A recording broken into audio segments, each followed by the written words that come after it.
Sadly, we learned that Ladybug, our cow, has a fatal disease, something that is going to kill her.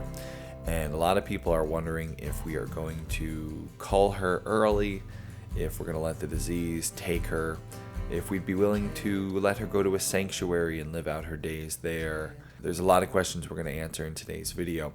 I just wanted to let you know this is part 2 of a 2-part series. So if you missed part 1, go ahead and click the link in the description below to see part 1, where we talk about where we think Ladybug got this disease, whether or not we are going to sue the people we bought her from because we bought what was supposed to be a disease-free cow who turned out to have a disease, and a lot of other questions. Some people presented with this situation have been like, don't cull her, don't butcher her, keep her alive. I have a sanctuary and I will take her, or I will. Do people really say that? Buy her. Yes. About a sanctuary? They'll take her. Yep. People have offered, and nice offers. They're nice people. I understand where their hearts are. People are offering to take her to their sanctuary and keep her on a sanctuary, or just they don't have a cow and they'll put her out in their field in the back and she can live out her life there. And they are nice people with a good heart. Right. Yes. Intent is good. But having seen cows with Johne's disease, so as I've been researching this, you see these videos of these emaciated cows who are just bones. To think of Ladybug going somewhere else, okay, so putting her in a stressful situation when the Johne's is likely to pop up, to be exacerbated, to ship her somewhere where she doesn't know where she is, she's not seeing everything she's familiar with, her cows, her other herd mates, that would be a very unkind thing to do to her, in my opinion. I know her. I've had her for how many years? She gets very anxious in new situations. And because we know she has Johne's, we know the survival rate is very low with Johne's, to put her through that stress, to give her another maybe 6 months to live, where she just has a good appetite, eats, but it's never nutritionally satisfied, that is not a kindness that I want to subject her to. Yeah, we don't think allowing her to continue to starve is... Your heart, if you want to provide sanctuary for her, your heart is in the right place. You're trying to be a kind, loving person. I totally get that. But we don't think the kind thing... There are animals that you look at, and animals are different than people, and you look at an animal and you think, oh, that animal needs to be put to sleep. It's suffering. And that's where Ladybug is headed. She's going to be suffering. So we don't want her to be suffering. She's a cow, and she's lived a good life, and then it can end. Brings us to another flood of questions. People very helpful in emails have been saying, hey, try this. I found this treatment. I learned about this treatment. Pat Colby, I can help. Try copper, try dolomite, try these. They can cure it. This gut bacteria that fights with the Johne's bacteria, dioxia, or however. Doxycycline? No, diosa. DMSO. So many things. There's been so many really well-meaning people saying, hey, I've tried this, or I've looked into this, I've researched about this. I've been on the other side of that. I've seen people with thin cows that you think, well, send them my way. I don't mind feeding them a little extra, it's no big deal. Not realizing that there may be other things going on in the background here. So I understand wanting to help somebody with a sick animal. But I think the issue we're coming up against is we know she has it. We know she has it. Yes. We know that she'll be shedding it, if not now, very soon. And with an already dealing with a child who's got his issues, to take the risk to keep her around when maybe it'll work to cure her. Maybe it'll keep her alive, but it might not. It might not prevent her from shedding. So she's still shedding this bacterium, so we're dealing with it even more throughout our property. It just seems to be That dang chicken, this whole tape. No. Gather your Just thoughts. opened. Because none of these treatments are 100% guaranteed. I can't take that risk of having that on my property, of possibly infecting other animals, wildlife, and who knows, our family as well. So I just have to err on the side of caution with this one. It might be different for you. If you have a Johne's infected cow, you may be able to seclude and change all your clothes every time but I can't do that, and I don't want to. You may feel like, you know what, I'm gonna find the cure for Johne's. That's what my life mission is gonna be. I'm gonna take this cow and figure out and learn and tackle this giant problem. That would be amazing if you could do it. We have a baby with allergies right now. That's where our big attention when it comes to health stuff is going. We don't have time to find the cure for Johne's. We have to find the cure for why our son can't eat most of the food everyone else can eat.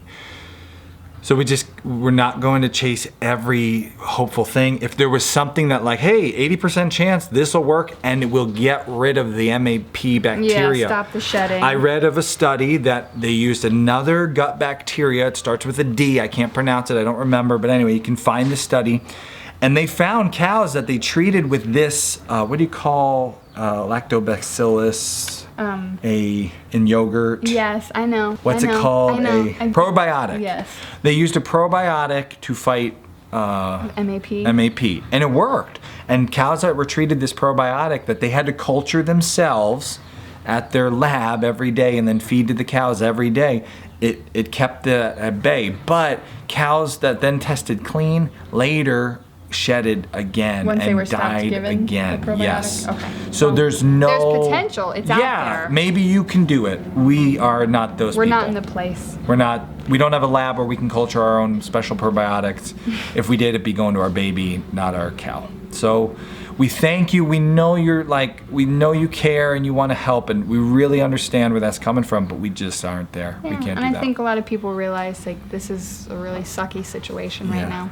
We had It is. we had a neighbor once who had an alpaca who was poisoned, and the alpaca was still alive, and it was in a body sling, and they had to every day move the body sling. It was like an alpaca marionette, and they had to move it around.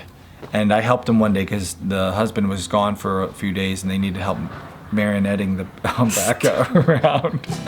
And I just thought that animal should just be allowed to have its life be over, because that's how I feel. That's not how they felt, and I'm not judging them. They can do their thing and we do ours on our farm. So on our farm for Ladybug, we feel she had a great life. It's still good right now for her, and right up until that moment it will be good. Let your tears fall here again. It's good. It's not perfect. Of course, that's the thing. Yeah. It's kind of hurts your heart a little bit every day seeing her out there all by herself, watching her herd mates go up to the field. It's getting less good Yeah. now, which Yeah, is it's been prolonged. why we are planning on the call. I don't want to prolong it. And it's No. not for...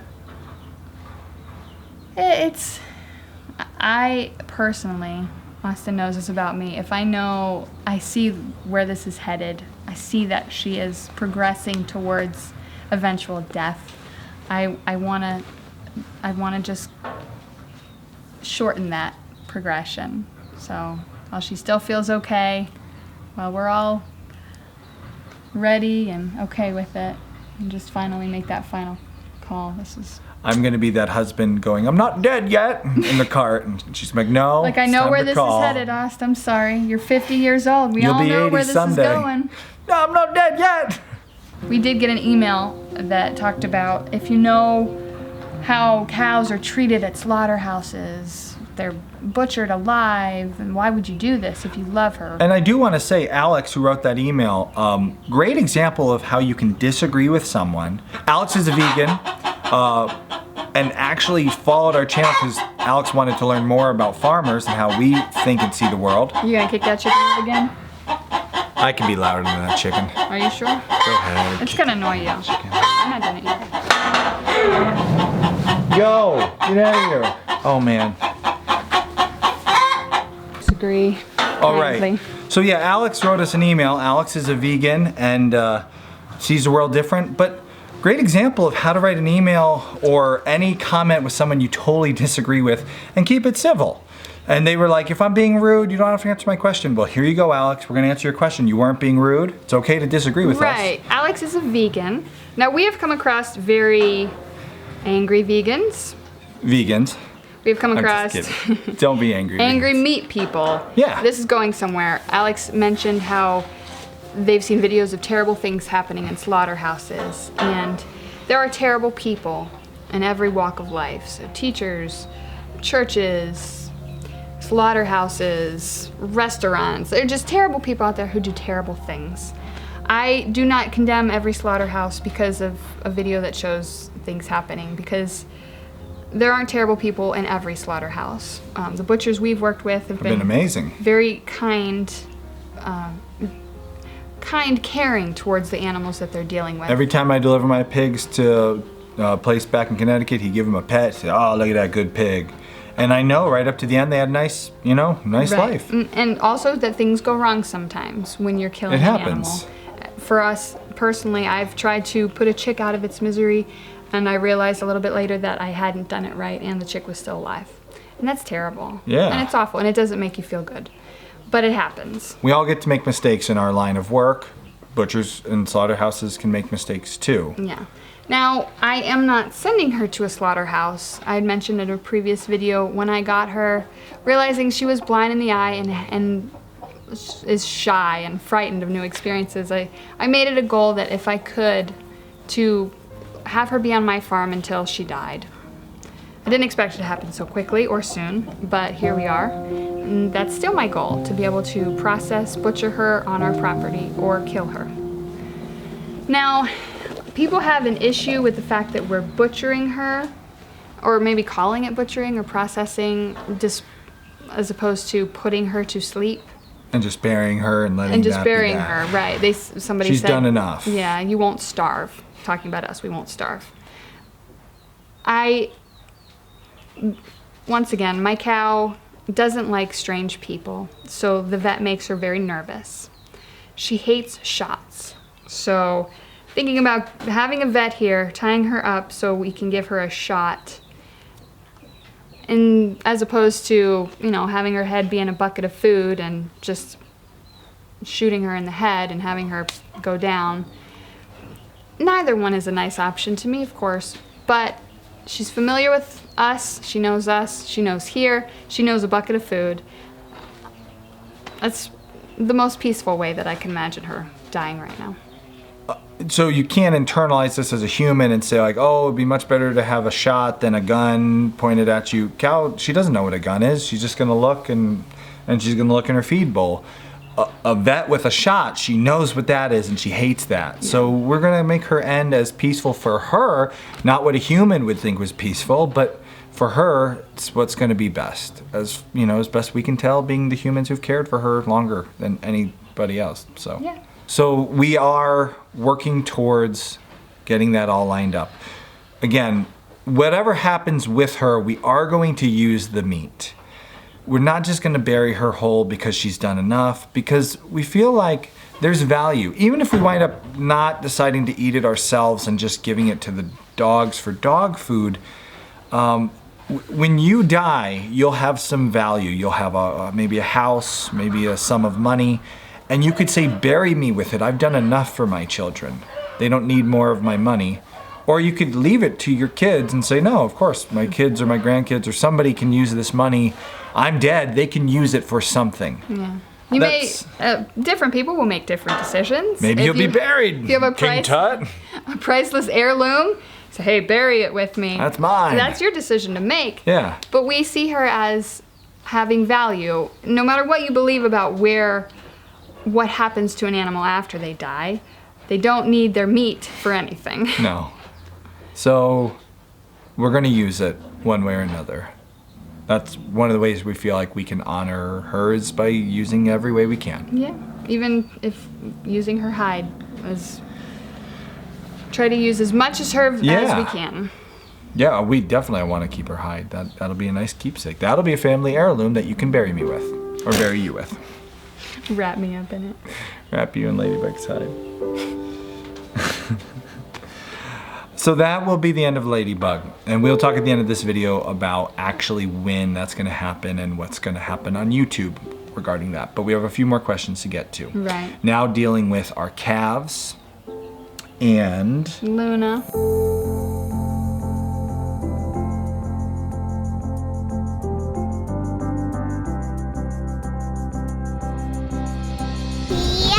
Can't move the tree. Another last scene change. hopefully. I was thinking about the concept of what? Now here I am talking to it.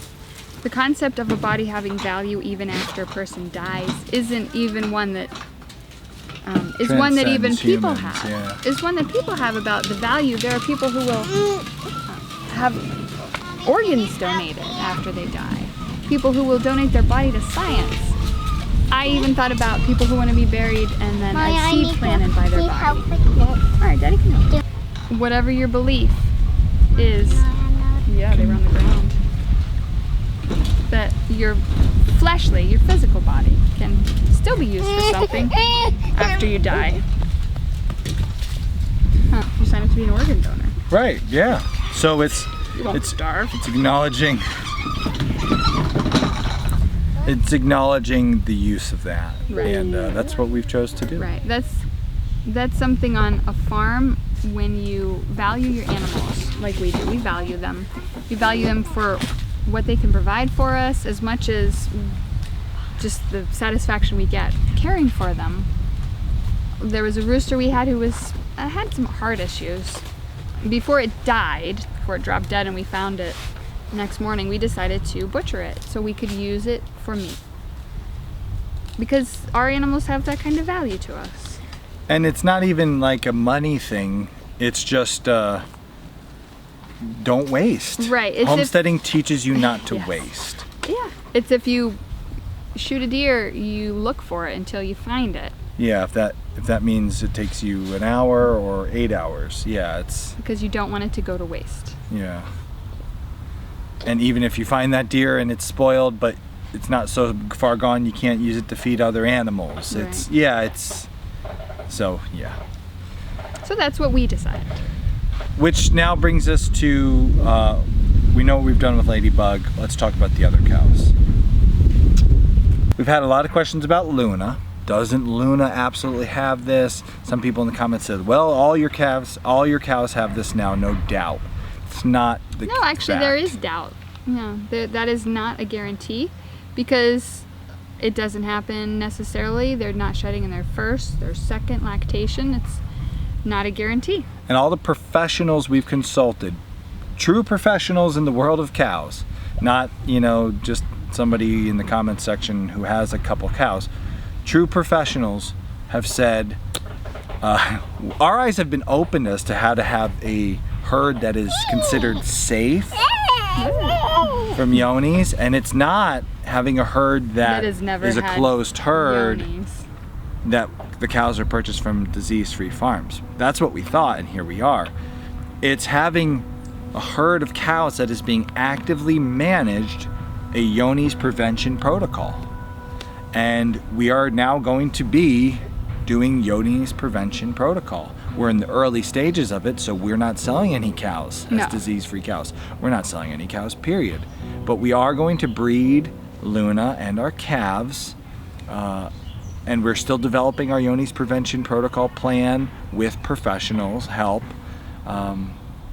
But yeah, we are going to, with the best science out there, make good decisions that will decrease the chance of having yonis on this farm in the future. We have learned from this experience, you really can't say you have a disease-free herd.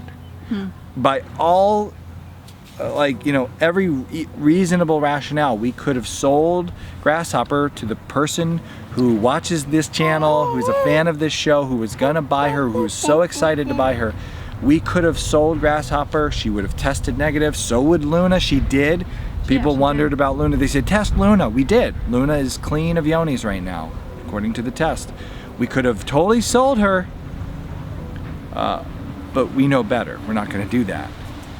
Going forward then, breeding will, this is our plan so far. It may change. Yeah, it might change. We'll breed Luna. We'll keep testing everybody annually as well.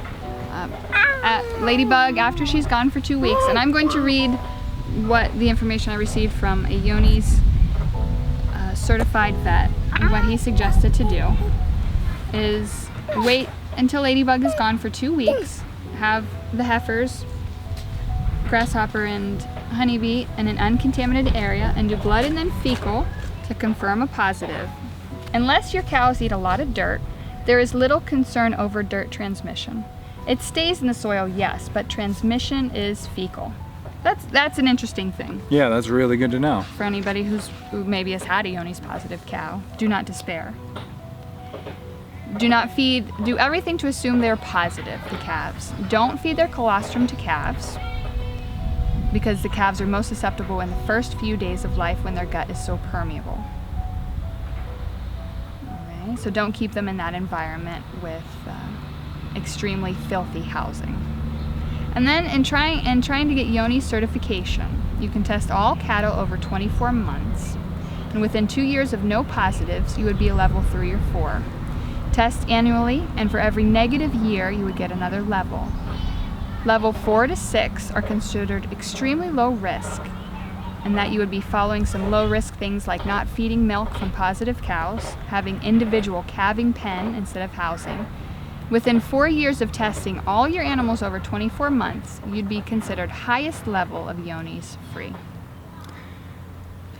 I really like this next paragraph. I'm going to read it because this comment was fantastic. Everything she wrote to me, and this was on the Family Cow Forum. Very knowledgeable people But there. remember, this comment is from someone whose husband this is what her husband said. A Yoni is a certified Yoni vet. certified vet. So So this is what they went on to say further. Diseases surround us. So if you test, you will find something eventually.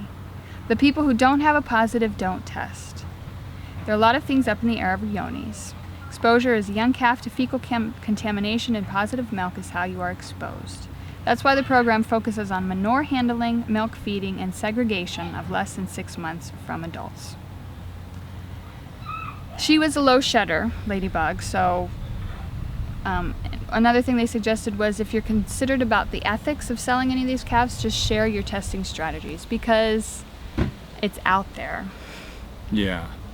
What we're going to be doing is following this protocol for these current heifers we have now. We'll be pulling their calves, bottle feeding of confirmed Yoni's free colostrum and milk.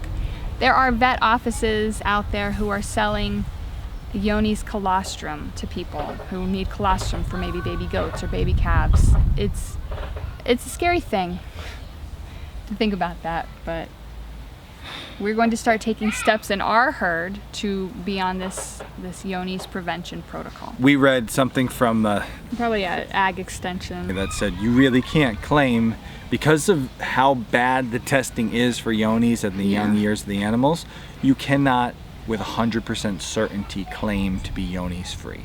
You can't prove it. Right. Which is we have learned firsthand. We are the example right now for the homesteading world of, yep, you can do everything you think is right and still wind up with Yonis.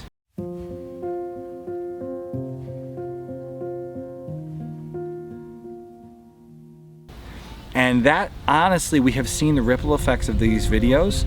It has scared, sadly, it has scared a lot of homesteaders. Well, first we've had people come to us that said, hey, we bought from the same farm. Our cow had Yonis too.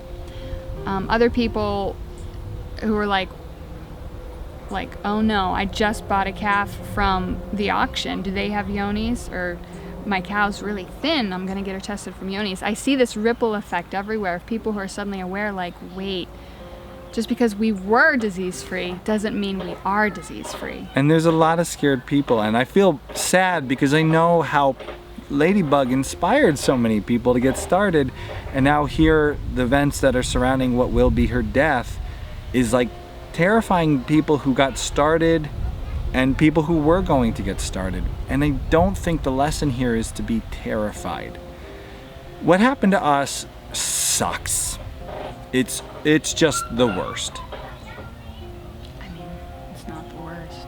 It's not the worst. It's not the worst. Okay, so what happens to us is a big bummer. But it's not the worst. And there it is. Like, and we're going to talk about this more in the next couple videos before this is all over. But going forward, we don't want the message from this to be never buy a dairy cow.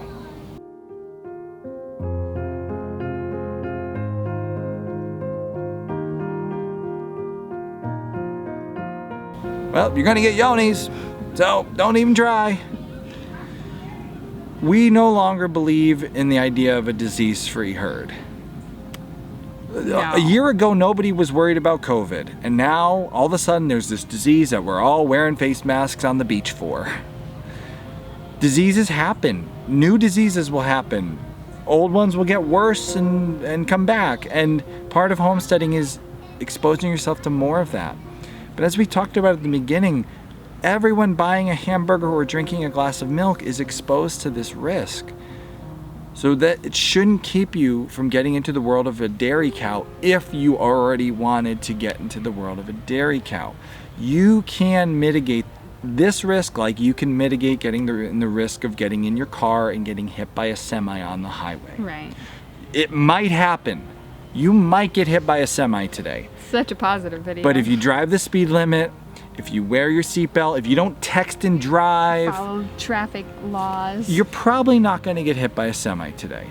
And you're probably going to be just fine driving down the road. And you, dang it, might even have some fun on a road trip. If COVID ever stops and we could all go on a road trip again. So what should you do going forward? Should you not buy a dairy cow if that's what you want? If you wanted to have a dairy cow? No. Should you only buy an older cow? it's up to you. You can find these herds who are managing from yonis. So don't be afraid if they said, hey, yeah, we had this cow, we called her for yonis.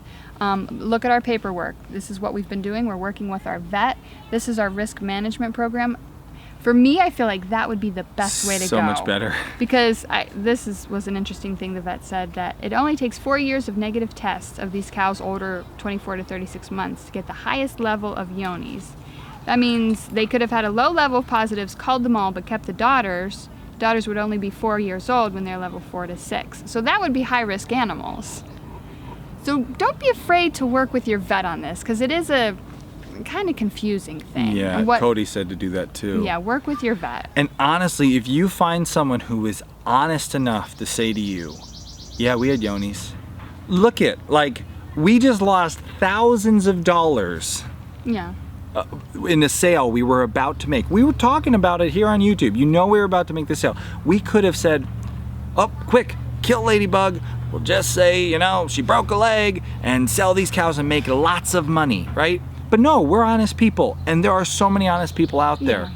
If you find someone who says, yeah, we had a yonis cow, but now we're doing yonis protocol, and look, I have a level 6 cow right here who's been free for this many years, and we've tested our whole herd, buy from them. Yeah. Because they know way more than the people we bought from 6 years ago who told us they had a disease-free herd. Yeah. And now But their we herd was find just out young. it was a young herd, and they were young in the world of cows. I know this. When we bought from them, they hadn't been at it for a decade. We've been told the limitations and realities of testing for these diseases are limited. Yeah. They're not perfect. This is as we go forward with our herd, the girls we have, the girls we're going to keep with lots of testing. I'm going to keep going back over what this vet told us, because it does give me some faith. And for a while I was pretty out of faith with what I was doing and what I had done. He said, yes, your girl Ladybug needs culling, but this is not a death sentence for your herd. Management and testing, culling, and understanding what you can do to minimize risks, it's all we can do. It's all of us. That's what we all can do. That's what everybody can do. You can't go home, but you can find another shelter you can call your own. And that's all we what can we're do. going to do. for the next few years. Will we ever sell calves again? I don't know. Maybe, maybe not. But this isn't going to scare us out of the world of dairy. And if it's your dream to have a dairy cow, it shouldn't scare you. Don't let it scare you. Either. Just like you drive in a car every day. We are going to cull Ladybug. The end of Ladybug will be pretty soon on this channel. We are waiting to get everything in line for that, which basically is a cool area to process the meat in, even if it's just going to the dogs, even if whether or not we're going to eat it ourselves. We need to get that all worked out and in line. I need a little bit of extra help, an extra set of hands. You are not going to see Ladybug killed on this YouTube channel. Ladybug has been an incredible source of inspiration. She's been an incredible story. She's been an incredible animal, and we love her dearly. Her death is going to be a private event that happens on our homestead. Our family will handle it the way we handle it privately, and her story will end for us that way. That's just the decision we've come to, is this is going to be private for us. We've shared so much for her, and you've been able to benefit from that in so many ways. And even in this has really brought the Yoni's conversation. It has educated. We've seen so many people in the comments say, thank you so much. I never knew about this disease. Now I'm going to learn about it. So even in her death, Ladybug is helping people. And that gives us some comfort. But you won't see her death on the YouTube channel. We're not going to have a video that goes viral because we shot our cow on YouTube. We're not doing that. You're not even going to see, like, if we do process her, you're not going to see like a skinning of Ladybug. If anything, there'll just be a video of me making some burgers in a butcher room one day, and you won't know if it's Ladybug or a deer, and that's just that. This is our personal decision. Yeah. We know other people can make a different one. That's what we're going to do. However, we do know Ladybug is special to a lot of you, and she deserves an end, a proper ending. And so we are going to celebrate Ladybug in one final video. I want to hear your stories. All of you who've been inspired to get into the family cow world because of Ladybug. Any of you who in any way Ladybug touched your life, write us an email. Tell us that story. Send us a quick video clip in an email. Share it with a Google Drive to ost@thisishomesteady.com. Just whatever way you want to be a part of Ladybug's last video, we're gonna just celebrate her. We're gonna celebrate her life, and that will be. I always said for my funeral, I wouldn't want it to be some super sad, somber thing. I'd want there to be music and people telling the nice stories and telling all the stories. All the stories. And that's what we're gonna do for Ladybug. We're gonna have a nice video with nice stories, including any of you who've got inspired by her and got into the family cow world because of her. Email ost@thisishomesteady with those. I also want to make some sort of t-shirt or pin or something special to remember Ladybug with. If you're an artist out there and you feel like you got a cool idea, email me. Let's talk about it. I'm not talking about, this isn't a contest. Send in like finished work. I will pay artists. I always pay our artists to make things, so this isn't like, hey, give us some free artwork. Just if you have a cool idea, put Ladybug, just email me, ost@thisishomesteady, and we'll do something special to remember Ladybug by. And you'll see her last video. We'll let you know when that is, and that last piece of artwork. And that'll be the end of a huge chapter in our lives. Bittersweet, but sweet. Yeah, we want to end it sweet. So. And I just got the pregnancy report back for Luna that I sent on Friday. Do you want to end this video with the pregnancy report? Yeah. From Luna? So, all right. Is this video going to end with some good news? pregnant. Pregnant recheck. I've actually never got a pregnant recheck, so. Recheck? Pregnant recheck's not great. Oh no! Pregnant recheck. Let's go with pregnant. Just early. Well, stay tuned for that video. Maybe Luna's pregnant and maybe we'll be disappointed again. We're all in this together. See. Pregnant recheck.